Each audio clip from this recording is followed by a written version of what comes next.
Do you know anyone with anxiety?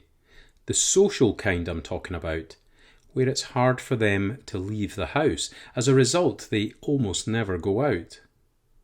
They have this overwhelming fear that doesn't bear rationalizing. The what if narrative haunts them, which is sometimes called catastrophizing. As doctors, we saw an odd presentation when COVID first came on the scene that these people were super delighted. Nobody bothers me, they would proudly beam. But as the days became weeks and then months, that what if question plagued them even more. They stopped going into their garden and were less likely to open the front door. What little connection they had before became eroded to near enough nil, and alone soon turned to loneliness and began to make some truly ill. Life became smaller and smaller, with a constant feeling of impending doom. One patient even told me that she'd ended up living in just one room. So today I'm going to cover two things. First, what's the point of the what-if story?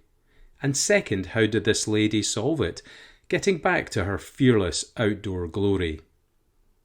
One thing that's clear about humans, a skill that we've unconsciously come to master, which separates us from the other mammals, is our ability to plan for a disaster. What if there is no water tomorrow, or a lion is waiting outside our cave? Many, many thousands of years ago, it wasn't good enough just to be brave. We were able to see ahead in time, envisaging potential harmful possibilities, and our super high-functioning brain could put in place contingencies. The lion may never find where we sleep, and we might live right next to a stream. Yet we'd always be on the lookout for danger, keeping our senses heightened and keen. Why do you think headlines are all bad, and we slow down to look at a crash? It's because we are drawn to peril, assessing is it safe or should we dash? In this day and age, things are different.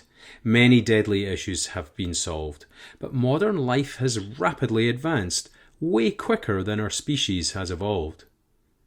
So we are left with a caveman hangover, which can be useful from time to time. Unfortunately, if you are socially anxious, this can get completely out of line. Now, I hope this all makes some sense, and I'm not making light of your trouble, but I think most folk would agree we need a mindset shift on the double. As with any change you want to see, it all begins with a solid plan, so write this down and follow through. Believe in yourself, I know you can. You know how much I rate discomfort as an opportunity to learn and grow. It's the basis of positive behavioural activation and the path to recovery it might show. The plan should start with just one thing. And that should be something really small to take you out of your comfort zone, baby steps, perhaps even a crawl.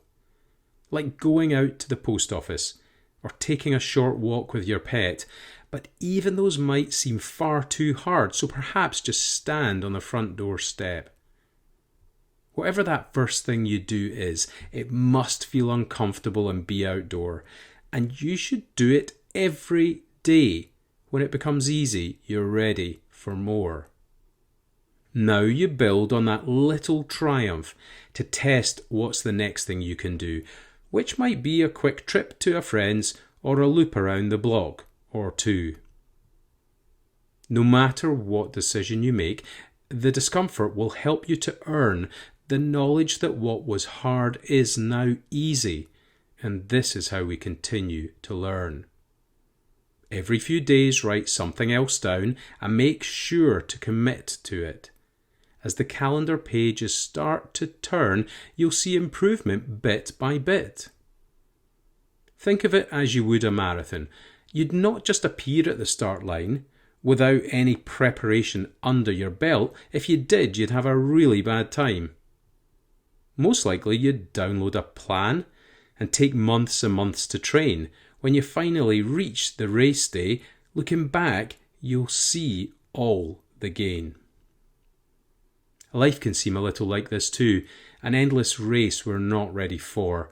But I hope today you're able to see there's unlikely to be a lion outside the door.